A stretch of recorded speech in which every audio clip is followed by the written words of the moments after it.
Hello students, this is Komal, your SST educator. Welcome back to your favorite channel Magnet Brains. Magnet Brains आपको provide कराता है high quality education, वो भी free of cost. Kindergarten से लेके class 12 तक की सीबीएसई बोर्ड के कोर्सेज के साथ साथ आपको अदर स्टेट बोर्ड के भी कोर्सेज अवेलेबल है इन हिंदी मीडियम, जैसे कि UP board, Bihar board, Delhi board के कोर्सेज प्रॉपर सिस्टमैटिक वे में।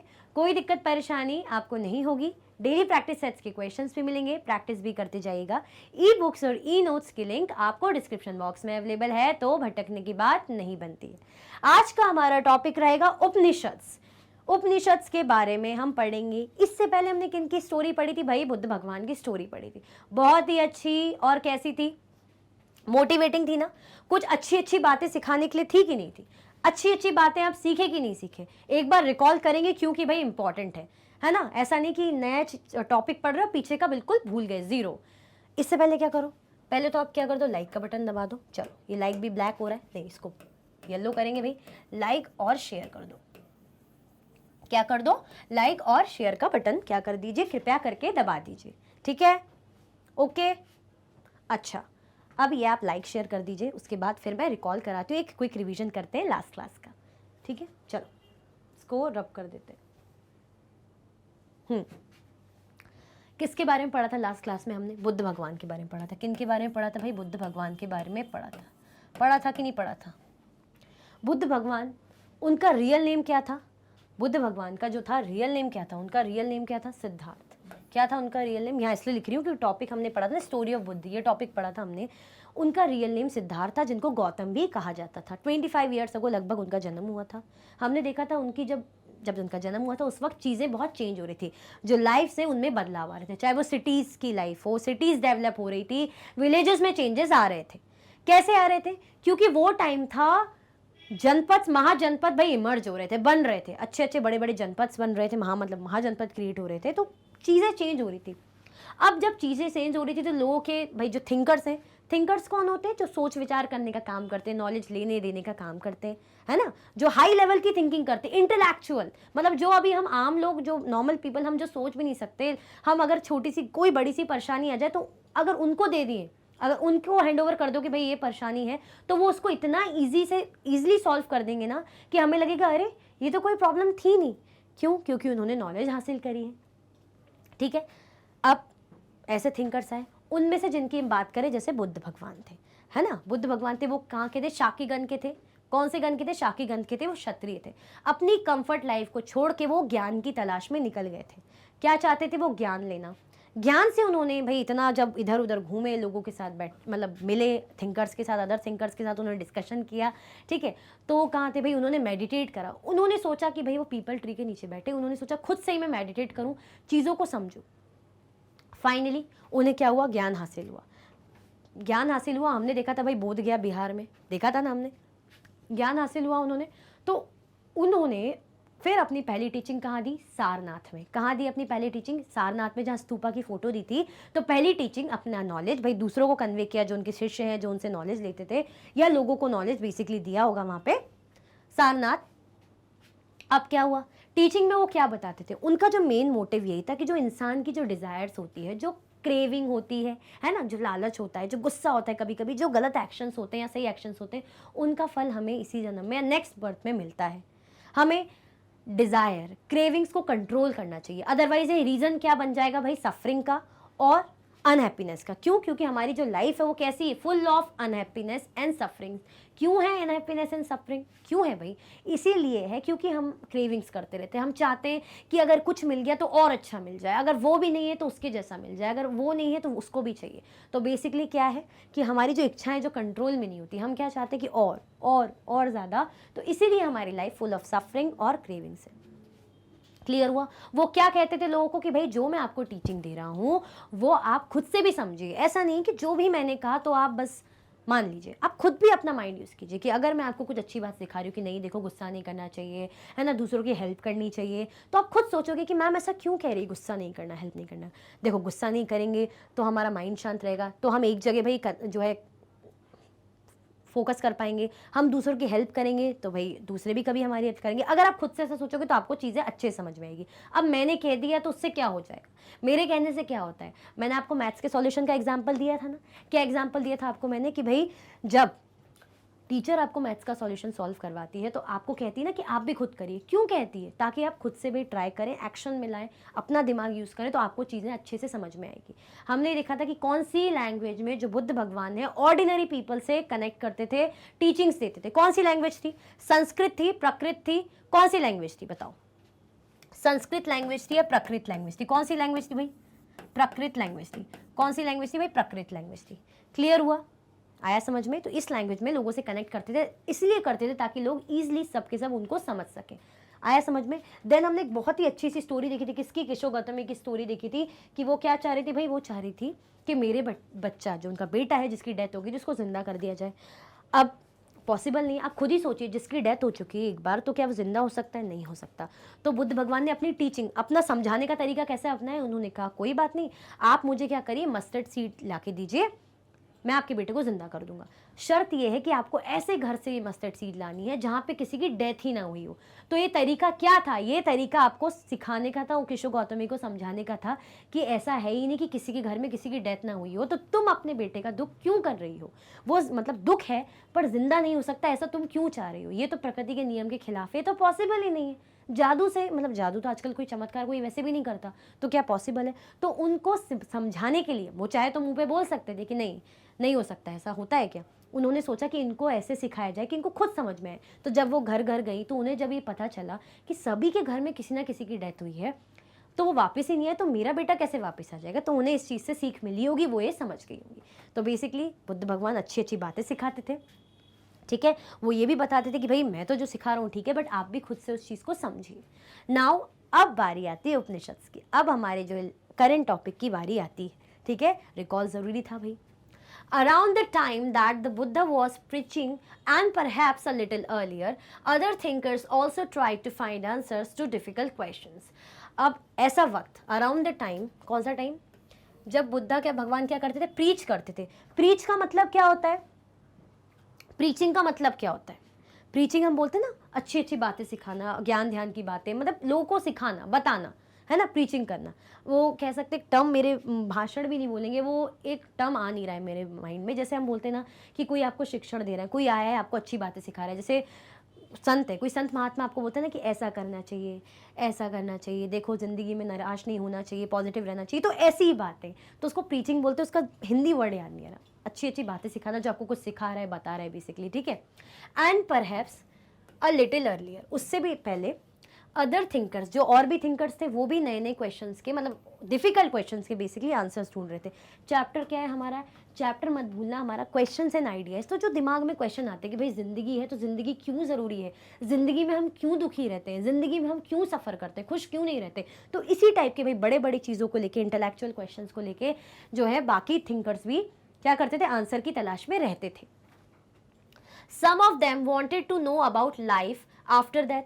अब किसी किसी की भाई सोच ये थी कि भाई मृत्यु के बाद, हम जिंदगी तो जी रहे हैं, हमें दिख रहा है, बट मृत्यु के बाद, डेथ के बाद लाइफ कैसी होती होगी, क्या होती होगी ज़िंदगी, लोगों के साथ क्या होता होगा, तो कोई इसके बारे में भी जानना चाहता है। तो कुछ थिंकर्स भाई इन क्वेश्चंस के भी जवाब चाहते थे, है ना, क्योंकि डिफिकल्ट क्वेश्चन, आप खुद ही सोचिए, आपके माइंड में आएगा कि डेथ के बाद क्या होता होगा। Others wanted to know why sacrifices should be performed. अब कोई ये सोचते थे कि भाई जो यज्ञ, जो सेक्रीफाइस होते हैं, जैसे हमने अश्वमेध सेक्रीफाइस देखा था लास्ट क्लास में, है ना, कि भाई राजा को पावरफुल बनाने के लिए सब क्यों ज़रूरी होते हैं, जो सेक्रीफाइसेस है इनकी ज़रूरत क्या है, क्या काम के, कुछ ऐसा भी सोचते थे। Many of these thinkers felt that there was something permanent in the universe that would last even after that. उनके माइंड में ये था कि ब्रह्मांड में, यूनिवर्स हमारा अर्थ का है।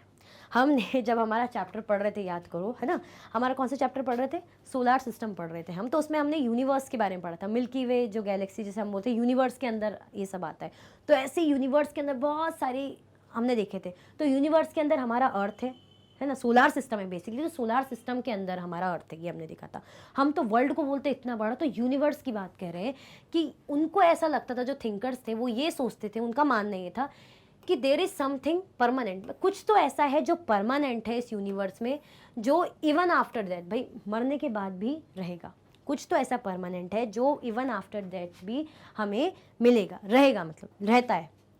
They describe this as the Atman or the individual soul and the Brahman or the universal soul. उनका मानना था कि इंसान की मृत्यु हो जाए बट उसकी आत्मा, उसकी जो सोल है वो यहीं रहती है, वो जिंदा रहती है। तो जिसको यूनिवर्स, जिसको ब्राह्मण मतलब ब्रह्मांड और यूनिवर्सल सोल भी कहा जाता है। हम बोलते हैं ना कि अरे कोई बात नहीं भाई, उनकी डेथ हो गई बट उनकी आत्मा हमारे आसपास ही, भाई वो हमारा अच्छा चाहती है, या हम डरते हैं कि भाई उसकी आत्मा भटक रही है। ये सब क्या है, ये हम सुपरस्टिशियस जो चीज़ें हैं जो हम मूवीज़ में देखते हैं। बट इनके जो थिंकर्स, इनका जो मानना है कि भले इंसान चला जाए, डेथ हो जाए, but after the death, after the मृत्यु, भाई जो सोल है, जो आत्मा है, वो रहती ही है। तो they describe this as the atman और the individual soul and the Brahmand तो यूनिवर्सल सोल की, मतलब ये रहती है। तो यही वो कह रहे हैं ना कि जो थिंकर्स हैं वो डिफिकल्ट चीज़ें सोच रहे हैं। जैसे बुद्ध भगवान ने सोचा कि लाइफ का पर्पस क्या है, उन्होंने कहा कि भाई लाइफ में क्या है, अनहैप्पीनेस है, दुख है। क्यों? क्योंकि हम क्रेविंग करते हैं, है ना, हम डिज़ायर्स रखते हैं, हमारे अंदर लालच रहता है। ऐसे ही ये जो अदर थिंकर्स है ये जानना चाहते हैं कि भाई डेथ के बाद क्या होता है। कोई जानना चाहता है कि सेक्रीफाइसेस क्यों परफॉर्म की जाती है। कोई थिंकर्स ये कह रहे हैं कि भाई ये जो डेथ के बाद आत्मा है, जो सोल है, वो रहती है। क्लियर हुआ? आया समझ में भाई क्या बता रहे हैं? इस तरीके से देखो उपनिषद का ऐसे इमेज है, ठीक है। चल, they believe that ultimately both the आत्मा and the ब्रह्मांड were one। अब उनका ही मानना था कि जो आत्मा है, आत्मा और जो ब्रह्मांड है, ब्रह्मांड बोलते हैं ना, ब्रह्मांड यूनिवर्स, ये क्या है, एक है, ऐसा उनका मानना था। Many of their ideas were recorded in the Upanishads। अब इनकी जो थॉट है, जो आइडियाज है, इनको क्या करा गया, उपनिषद में रिकॉर्ड किया गया। क्या करा गया? उपनिषद जिसके बारे में बात करें ना, उसमें रिकॉर्ड किया गया। These were part of the later Vedic text. Upanishad literally means approaching and sitting near, and the text contain conversations between teachers and students। अब उपनिषद होता क्या है? जब से हम बोल रहे हैं उपनिषद उपनिषद, तो इसका मीनिंग क्या होता है? तो पहले तो ये जो चीज़ें हैं, जो आइडियाज़ हैं, जिनको उपनिषद में रिकॉर्ड करा गया, जो कहाँ मिलेंगे? These were part of the later Vedic text। जो बाद के लेटर वैदिक टेक्स्ट थे उनमें ये डेटा देखने को मिलेगा। उपनिषद का लिटरल मीनिंग, जो एग्जैक्ट मीनिंग हम कहें, वो क्या होता है? Approaching and sitting near, approach करना और साथ में बैठना, नियर सिट करना। And the text contain conversation between teachers and the student. जो टेक्स्ट रहेंगे उपनिषद में, जो टेक्स्ट है, वो टीचर और स्टूडेंट के बीच के कॉन्वर्सेशन है। जैसे इस तरीके से बैठे हैं, बात कर रहे हैं, ऐसा मतलब जस्ट इमेज लगाई है, तो इनके बीच में, स्टूडेंट और टीचर के बीच का कॉन्वर्सेशन है। ऑफन आइडियाज वर प्रेजेंटेड थ्रू सिंपल डायलॉग्स। अक्सर जो आइडियाज़ हैं उनको सिंपल डायलॉग्स के थ्रू क्या करा जाता था? प्रेजेंट किया जाता। मतलब जो डायलॉग्स हैं, बात हो रही कि अच्छा आप बताइए कि आपने कि मरने के बाद क्या होता है, तो वो बोलेंगे, जैसे वो बोलेंगे कि भाई हाँ मरने के बाद ऐसा होता है, तो डायलॉग फॉर्म में, ऐसे फॉर्म में, जैसे सिंपल लिखा नहीं कि मरने के बाद इंसान के साथ ऐसा होता है, ऐसा करना चाहिए, ऐसा नहीं, डायलॉगिक फॉर्म में। जैसे शिष्य ने कहा कि गुरुजी मरने, मृत्यु के बाद क्या होता है, हमारी क्या आत्मा जीवित रहती है, तो गुरुजी का डायलॉग रहेगा कि हाँ आत्मा जीवित रहती है, इस तरीके से। तो डायलॉगिक फॉर्म में उपनिषद के टेक्स्ट में हमें ये चीज़ें देखने को मिलेगी। क्लियर हुआ? उपनिषद का लिटरल मीनिंग क्या होता है? Approaching and sitting near. ये किसके बीच में होता है? स्टूडेंट्स एंड टीचर के बीच के कॉन्वर्सेशन होते हैं, जो डायलॉगिक फॉर्म में कैसे जो भी आइडियाज़ हैं लिखे हुए हैं। क्यों लिखे? क्योंकि जो आइडियाज़ इमर्ज होते थे, जो ये थिंकर्स, इनके माइंड में डिफिकल्ट क्वेश्चन आते थे जिसके आंसर वो ढूंढना चाहते थे। ठीक है, क्लियर हुआ? आया समझ में? 6 स्कूल्स ऑफ इंडियन फिलोसफी। भाई इंडियन फिलोसफी के 6 स्कूल, हम बोलते हैं ना भाई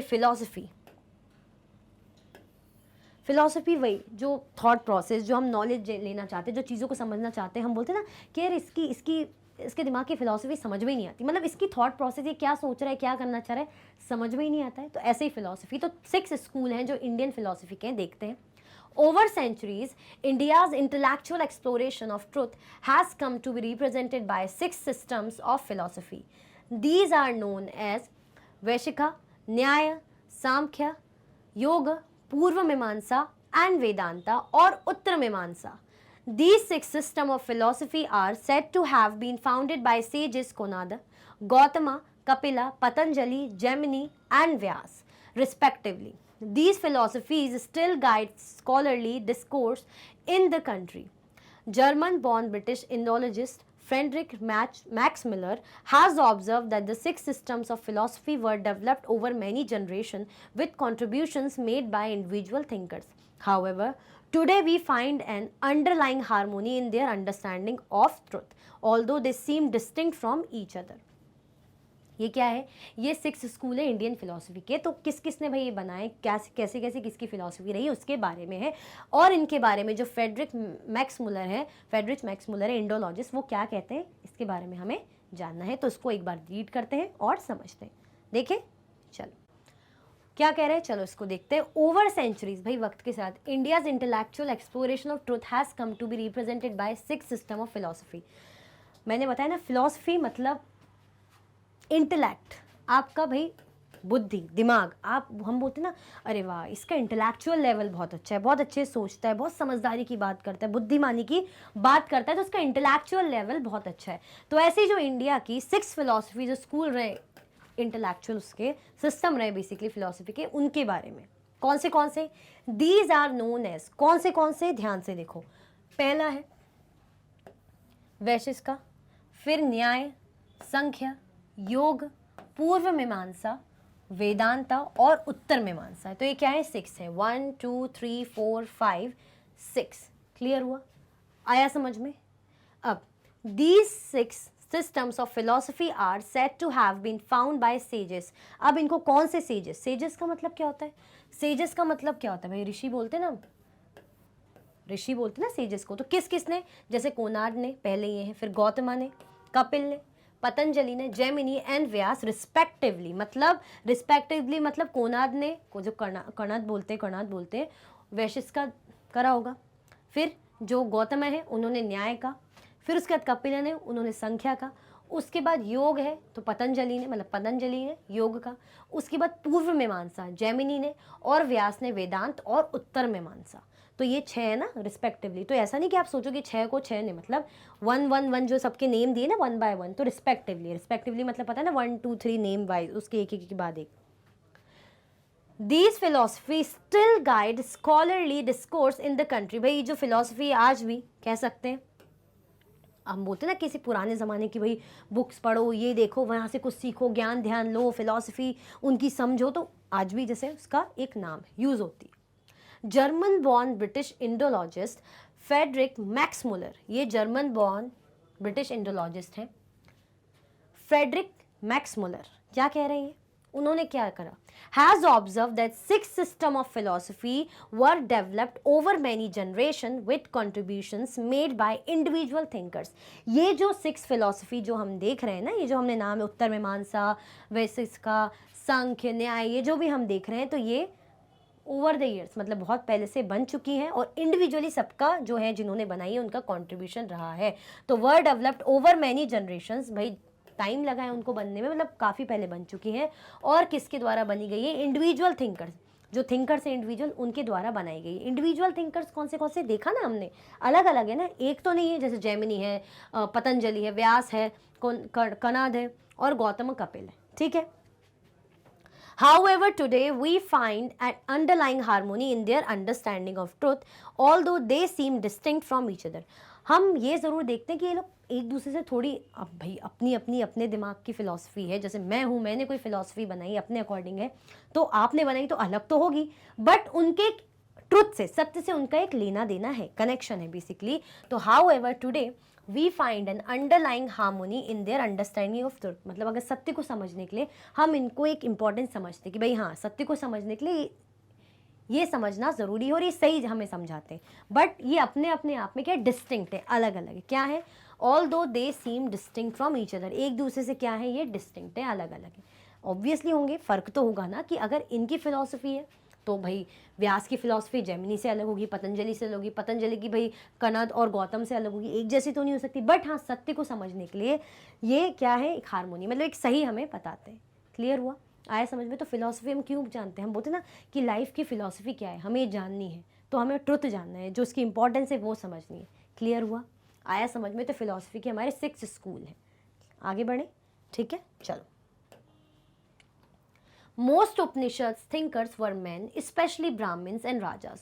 उपनिषद की बात करें, वापस हम उपनिषद पे आए, तो उपनिषद का हमने क्या मतलब देखा था, इसका जो लिटरली मीनिंग है अप्रोचिंग एंड सिटिंग नियर, मतलब जो स्टूडेंट और जो टीचर के बीच में कॉन्वर्सेशन चलता है। क्या कॉन्वर्सेशन करते हैं? कॉन्वर्सेशन में आइडियाज़ को एक्सचेंज करते हैं। क्या करते हैं? आइडियाज़ एक्सचेंज करते हैं। आइडियाज़ एक्सचेंज क्या होता है? आइडियाज़ में जो अच्छी अच्छी बातें हैं, ज्ञान ध्यान की बातें हैं, जो भी डिस्कशन है वो डायलॉगिक फॉर्म में इन टेक्स्ट में उपनिषद में भाई मेंशन है, ठीक है। तो मोस्ट उपनिषद थिंकर, जो उपनिषदिक थिंकर हैं वो मेन है। क्या कह रहे हैं? Most Upanishadic thinkers are man, specially Brahmana and rajas. जो मोस्ट ज़्यादातर जो उपनिषद थिंकर है वो कौन कौन है भाई? वो हैं ब्राह्मण और राजा, मतलब मैन रहते थे बेसिकली, ये कहना चाहे मैन रहते थे, जिसमें भी ब्राह्मण और rajas. Occasionally there is mention of women thinkers. अब इसमें कभी कभार हमें ये वुमेन थिंकर्स के बारे में भी देखने को मिलता है भाई, वुमेन थिंकर्स भी हैं, जैसे such as Gargi, who was famous for her learning and participated in debates held in royal courts. किसके बारे में भाई? गार्गी, जिनका नाम था गार्गी, वो फेमस थी अपनी लर्निंग के लिए और participated in debates held in royal court. मतलब अच्छी बातें, नॉलेजेबल बातें, इंटेलेक्चुअल बातें करने के लिए, समझने के लिए भाई इनका भी रोल था, ये भी पार्टिसिपेट, मतलब इनका भी मेंशन है। थिंकर्स, थिंकर्स हमने देखा ना, जो एक हाई लेवल की बातें करते हैं, मतलब हाई लेवल की बातें, मतलब जो डिफ़िकल्ट क्वेश्चन जो हमने सोचे भी नहीं हो उनके आंसर जानने को भाई बहुत ज़्यादा क्यूरियस रहते हैं। जैसे हमने देखा ना कि भाई डेथ के बाद क्या होता है, सेक्रीफाइसेस क्यों इंपॉर्टेंट होती है, डेथ के बाद फिर पता चला भाई आत्मा को इंपॉर्टेंट माना है, जो ब्रह्मांड और आत्मा एक ही है ऐसा माना जाता है। तो ऐसे ये भी थिंकर थी जो भाई हाई इंटेलेक्ट बातें, इंटेलेक्ट क्वेश्चंस के आंसर जिन्होंने ढूंढे, तो ये भी फेमस थिंकर मानी जाती थी। जो अपनी लर्निंग के लिए ये भी बहुत फेमस थी, ये लर्निंग के लिए थी, साथ में पार्टिसिपेट करती थी डिबेट्स में, जो भाई रॉयल, जो राजा महाराजा के कोर्ट में डिबेट होता होगा, डिस्कशन होता होगा, नॉलेजेबल बातें होती होंगी, तो उनमें पार्टिसिपेट करती थी, ठीक है। तो यानी इनका एक इंपॉर्टेंट नाम है। Poor people really took part in these discussions. अब जो गरीब लोग थे, जो पुअर पीपल थे, वो इन जो डिस्कशन है, जो इंटेलेक्चुअल डिस्कशन है, इनमें पार्टिसिपेट नहीं करते थे, ठीक है। तो हमने क्या देखा उपनिषद उसमें कि मेन का रोल ज़्यादा था, उसमें भी ब्राह्मण और राजा जो थे, कौन थे? मेन थिंक थे, राजा और ब्राह्मण, ब्राह्मण। उसमें भी हमने देखा, अगर वुमेन की बात करें तो वुमेन कौन? गार्गी। गार्गी का भी एक अच्छा खासा भाई नॉर्मल मेंशन है, क्यों? रॉयल कोर्ट्स में जाके डिबेट करती थी और ये भी अच्छी खासी थिंकर थी। बट इसमें रोल किसका नहीं था? पुअर पीपल का। पुअर पीपल रेयरली भाई इसमें पार्टिसिपेट करते थे इन डिस्कशंस में। One famous exception was Satyakama Jabala, who was named after his mother, the slave woman Jabali. अब इनमें से फेमस थे, एक्सेप्शन था, मतलब पूरे पुअर पीपल है वो नहीं लेने दिया जाता था, बट एक फेमस एक्सेप्शन था। एक्सेप्शन भाई होते हैं, एक्सेप्शन मतलब जैसे मैं कह रही हूँ ना कि भाई ये हो सकता है बट एक्सेप्शन ये नहीं हो सकता, इसको हटा दो, इस तरीके से। तो वैसे तो पुअर पीपल को इन डिस्कशन में पार्टिसिपेट करने को नहीं कहा जाता था, बट यहाँ पे एक एक्सेप्शन है, जो कौन थी? सत्यकामा जबाला, who was named after his mother the slave women Jabali, जिनका नाम भाई उनकी मदर पे पड़ा गया, उनकी मदर के नाम पे पड़ा था, जो स्लेव वुमेन थी जबाली। क्लियर हुआ? स्लेव वुमेन, स्लेव यानी भाई कौन सी उसके, स्लेव यानी शूद्र, शूद्र यानी बेचारे पुअर, गरीब, ठीक है। आया समझ में? क्लियर हुआ? चलो। He had a deep desire to learn about reality, was accepted as a student by a Brahmin teacher named Gautama, and became one of the best known thinkers of the time. अब भाई वो poor से थे, poor लोगों को हमने कहा था ना कि थिंकर बनने में ज़्यादा मतलब उपनिषद उसमें उन लोग इन्वॉल्व नहीं होते थे, पार्टिसिपेशन नहीं था उनका। बट ये जो थे एक्सेप्शनल केस थे, इनको खुद से इनको रहता था कि मुझे कुछ जानना है, मुझे कुछ नई क्वेश्चंस के जवाब चाहिए, मुझे भी कुछ सीखना है, तो रियलिटी समझनी, मतलब जो दुनिया की जो भाई वर्ल्ड की जो रियलिटी, जो जीवन की सच्चाई है, उसको मैं जानना चाहता हूँ। कैसे जानूंगा? तो इन्होंने भाई एक्सेप्ट करा इसको। इनको किसने एक्सेप्ट करा? इनको एक ब्राह्मण टीचर है जिनका नाम था गौतम, उन्होंने इन्हें भाई अपना स्टूडेंट बना लिया। भाई ब्राह्मण टीचर थे, उन्होंने इनको क्या बनाया? अपना स्टूडेंट बना लिया कि ठीक है भाई, आप जो ज़िंदगी के बारे में जानना चाहते हो, रियलिटी को समझना चाहते हो, तो ठीक है आप मेरे स्टूडेंट बन जाइए। And became one of the best known thinkers of the time. और ये क्या बने? One of the best known thinkers of the time, मतलब उस ज़माने में, उस टाइम के हिसाब से ये बेस्ट नोन थिंकर्स माने गए। जबकि हमने कहा था कि पुअर पीपल पार्टिसिपेट नहीं करते थे, बट ये जो एक्सेप्शनल केस था यहाँ पे भाई फॉलो हुआ। हमने देखा कि बेस्ट नोन थिंकर्स बने। क्लियर हुआ? क्योंकि रियलिटी के बारे में जानना चाहते थे, और इनको गौतम जो थे ब्राह्मण, उन्होंने इनको अपना स्टूडेंट बनाया। Many of the ideas of Upanishads were later developed by the famous thinkers Shankaracharya, about whom you will read in class 7th. अब बहुत से जो न्यू आइडियाज़ हैं किसके बारे में, उपनिषद के बारे में, were later developed by the famous thinker Shankaracharya. इनको बाद में किसने डेवलप करा, शंकराचार्य। मतलब न्यू आइडियाज उपनिषद के इनको किसने बनाया भाई, शंकराचार्य ने, जिनके बारे में आप क्लास 7th में पढ़ेंगे। तो हमने किसके बारे में पढ़ा, हमने उपनिषद के बारे में पढ़ा, जिसको हमने देखा कि मोस्टली मेन और मतलब मेन में तो ब्राह्मण राजा आ ही जाएंगे, वो पार्टिसिपेट करते थे, वो रहते थे उसमें भी, राजा और ब्राह्मण। बट वुमेन, कुछ कुछ कभी कभार वुमेन्स के बारे में भी मेंशन है, जैसे गार्गी के बारे में, जो भाई रॉयल कोर्ट के डिबेट्स में भाई जाती थी, वो भी हाई थिंकर थी, ठीक है, अच्छी इंटेलिजेंट थी, इंटेलेक्ट बातें करती थी, इंटेलेक्चुअल थी, ठीक है, उनके बारे में मेंशन है। बट जो पुअर पीपल हैं उनको पार्टिसिपेट नहीं करने दिया जाता था। बट एक्सेप्शन हमने देखा भाई, जो खुद अपने वक्त के ज़माने के क्या बने, बेस्ट नोन थिंकर्स बने। क्लियर हुआ, आया समझ में, कोई कंफ्यूजन दिक्कत तो नहीं। यहाँ पे क्या पढ़ रहे हैं हम, उपनिषद। उपनिषद क्या है भाई, जो आइडियाज़, जो कॉन्वर्सेशन है बिटवीन स्टूडेंट और टीचर, इसका मतलब होता है बैठना पास में और अप्रोच करना। क्लियर हुआ, अप्रोचिंग एंड सिटिंग नियर, ठीक है। चलो, द वाइज बेगर। अब ये वाइज बेगर, बेगर मतलब क्या होता है, बेगर बोलते हैं ना भाई भिखारी, तो वाइज एक समझदार भिखारी। Here is a dialogue based on a story from one of the most famous Upanishads, the चांदोग्या उपनिषद। एक बहुत ही फेमस उपनिषद थी, उसी में से ली गई ये स्टोरी है, उसी में से डायलॉग बेस्ड स्टोरी है। डायलॉग हमने देखा था ना कि उपनिषद में जो भी चीज़ें मेंशन है वो डायलॉगिक फॉर्म में, जैसे टीचर स्टूडेंट के बीच की जो भी आइडियाज़, बातें एक्सचेंज कर रहे हैं, कि भाई स्टूडेंट गुरु से पूछ रहा है कि क्यों भाई लाइफ में ऐसा होता है, तो वही वो बता रहे हैं डायलॉगिक फॉर्म में। तो ऐसे ही भाई, ऐसी डायलॉग जो है, फेमस डायलॉग बेस्ड स्टोरी है उपनिषद। कौन सा, चांदोग्या उपनिषद। क्या नाम है, Chandogya Upanishad. Shaunaka and Abhipratarin were two sages who worshipped the universal soul। अब शौनका और अभिप्रतरिन थोड़े टफ नेम है, were two sages who worshipped the universal soul। दो ऋषि थे जो यूनिवर्सल सोल हम क्या बोलते हैं, जो भाई ब्रह्मांड आत्मा है ना, ब्रह्मांड और आत्मा हमने बोलते हैं वही आत्मा है, तो यूनिवर्सल सोल की क्या वर्शिप करते थे। Once as they sat down to eat, a beggar came and asked for some food। अब जब वो खाने को बैठे दोनों, तो एक भाई भिखारी आया उनके पास और उसने क्या बोला, मुझे खाने को कुछ खाना दीजिए। अब भिखारी बेचारे खाना पैसा यही तो मांगते हैं, आटा वगैरह है ना, अभी भी यही होता है, तो खाना मांगा उसने। We cannot spare anything for you, Shaunakas said। उन्होंने कहा कि भाई हम आपके लिए कुछ भी नहीं छोड़ सकते, हम आपको कुछ भी नहीं छोड़ सकते, आपको कुछ भी नहीं दे सकते, ऐसा शौनका जो ऋषि हैं उन्होंने कहा। Learn sirs, whom do you worship? The beggar asked। अब वो भिखारी है, वाइस भिखारी हमने देखा ना, वाइस बेगर। अब वो बेगर है, उसने पूछ लिया कि आप जो हैं, whom do you worship, आप किसकी पूजा करते हैं, आप किसकी वर्शिप करते हैं। उन्होंने पूछा, लर्न सर, आप भाई ज्ञानी हैं, ज्ञानी लोग हैं, आप उसको नॉलेज है, तो आप किनकी पूजा करते, किसको वर्शिप करते हैं। हमने देखा ना, यूनिवर्सल सोल की वर्शिप करते। यूनिवर्सल सोल मतलब आत्मा, यूनिवर्सल यानी ब्रह्मांड, तो उनकी पूजा करते। तो उन्होंने पूछ लिया कि आप खाना दे सकते हैं। उन्होंने बोला नहीं, हम आपको खाना नहीं दे सकते, ऋषि ने मना कर दिया।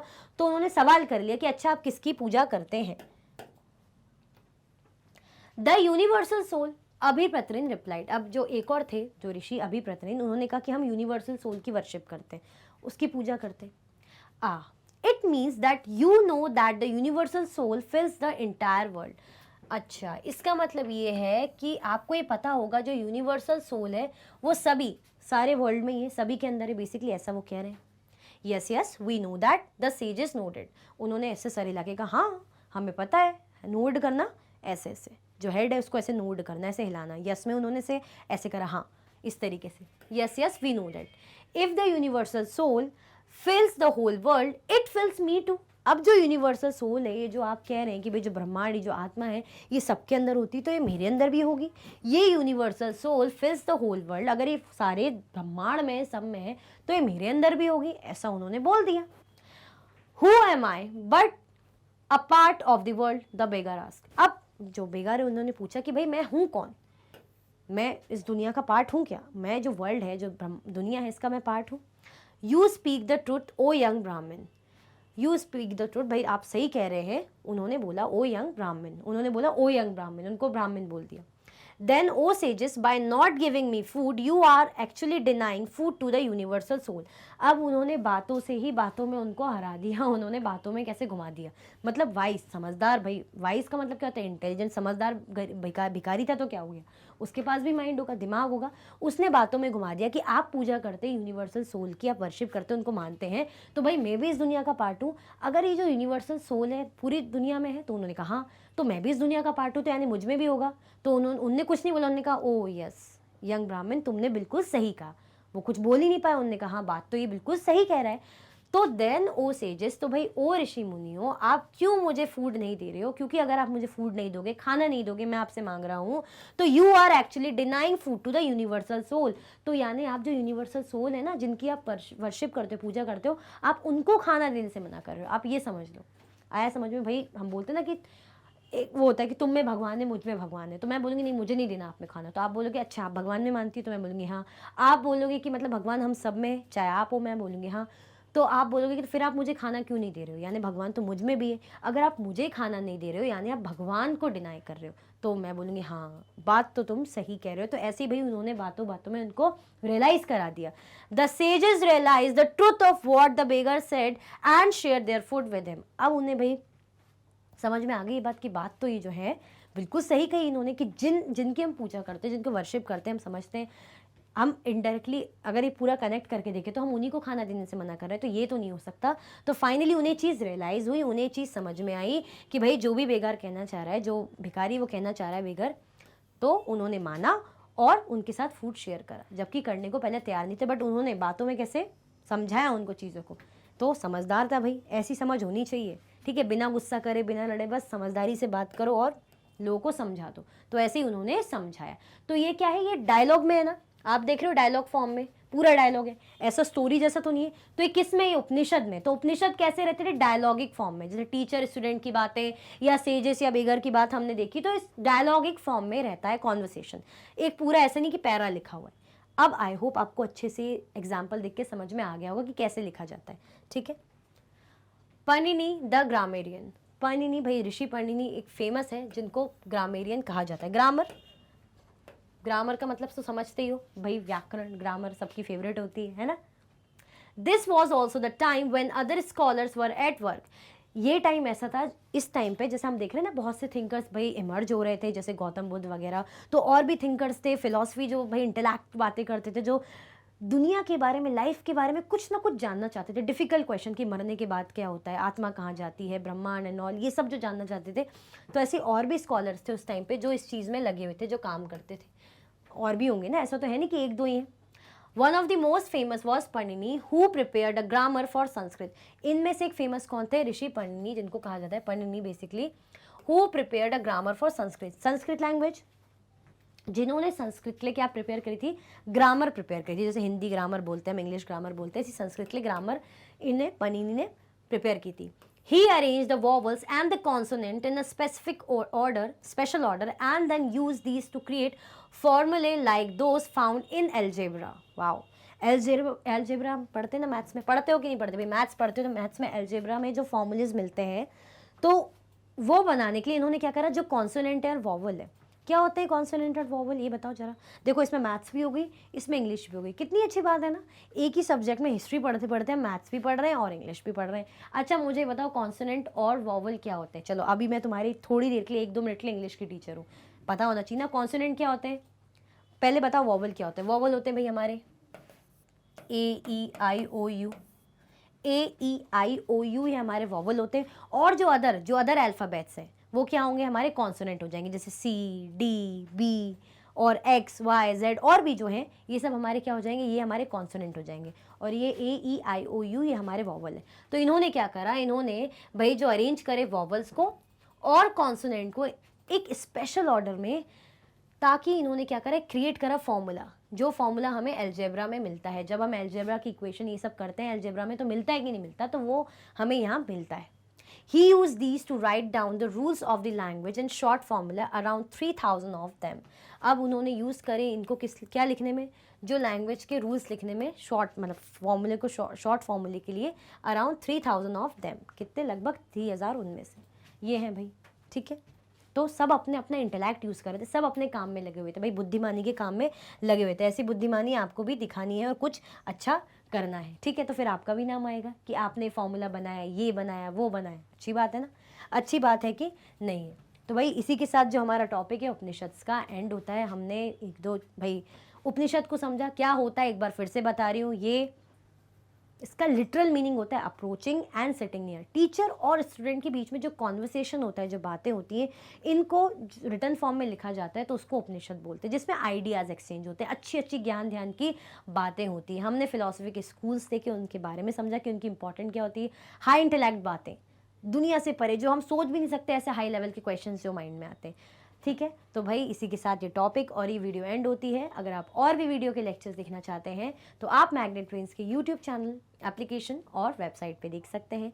ई नोट्स और ई बुक्स के लिंक आपको डिस्क्रिप्शन बॉक्स में अवेलेबल है।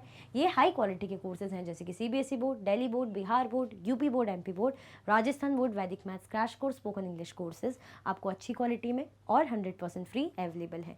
आप हमें अदर प्लेटफॉर्म पर भी फॉलो कर सकते हैं, फेसबुक, इंस्टाग्राम, एक्स, टेलीग्राम और व्हाट्सएप पे। ज़्यादा से ज़्यादा लाइक कीजिए, ज़्यादा से ज़्यादा शेयर कीजिए और चैनल को सब्सक्राइब करना बिल्कुल भी ना भूलें। अपना ख्याल रखें। Thank you so much for watching.